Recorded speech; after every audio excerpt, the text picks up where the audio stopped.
ভারত পাক সংঘাত আবহে ফের মক ড্রিল করার নির্দেশ। তবে আবার কি যুদ্ধের প্রস্তুতি? কোন কোন এলাকা রয়েছে তালিকায়, দেখে নিন। ভারত পাকিস্তান সম্পর্কে সাম্প্রতিক উত্তেজনার আবহে ফের একবার যুদ্ধকালীন প্রস্তুতির দিকে এগোচ্ছে ভারত।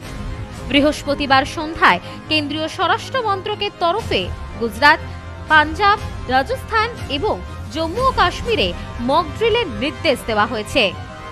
অপারেশন সিঁদুরের পর সীমান্তে পাকিস্তানের একাধিক রেঞ্জার্স হামলা ও জঙ্গি তৎপরতার জেরে এই সিদ্ধান্ত বলে মনে করা হচ্ছে।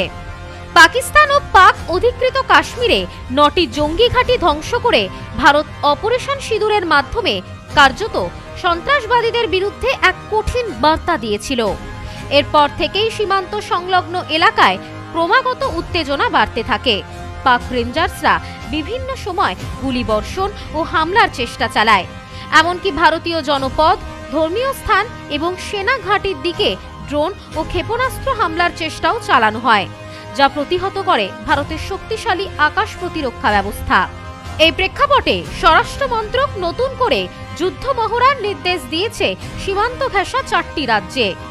উল্লেখযোগ্যভাবে এর আগে গত 7ই মে দেশের 27টি রাজ্য ও 8টি কেন্দ্রশাসিত অঞ্চলে মোট 259টি জায়গায় মক ড্রিলের আয়োজন করা হয়।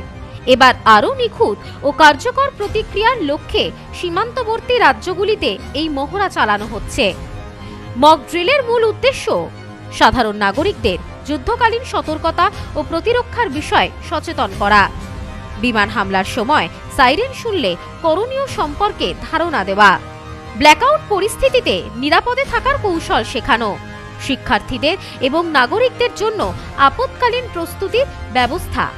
1971 সালে যুদ্ধের পর এই প্রথম এত বৃহৎ পরিসরে সাধারণ মানুষকে যুদ্ধকালীন প্রশিক্ষণ দেওয়া হচ্ছে।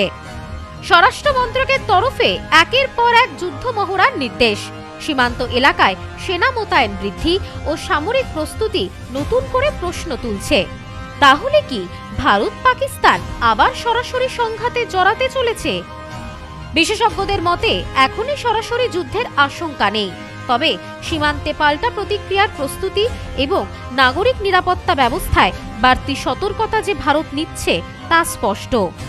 কেন্দ্রীয় নেতৃত্ব চাইছে ভবিষ্যতের যে কোনো পরিস্থিতির জন্য দেশ আগে থেকেই প্রস্তুত থাকুক।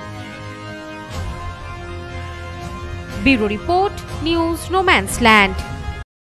সম্প্রীতি guest house, hotel and restaurant. সমস্ত আধুনিক সুবিধাযুক্ত AC double bedroom, standard double bedroom, twin bedroom, deluxe double bedroom. আমাদের হোটেলেই রয়েছে বাঙালির খাবার সহ মাল্টি কুইজিন রেস্টুরেন্ট। শহরের মধ্যে অথচ সম্পূর্ণ নিরাপদ পরিবেশে থাকা খাওয়ার একমাত্র ঠিকানা Sampriti guest house, hotel and restaurant, Chakdah road, টবাজার, বনগাঁ। ফোন 03215257603।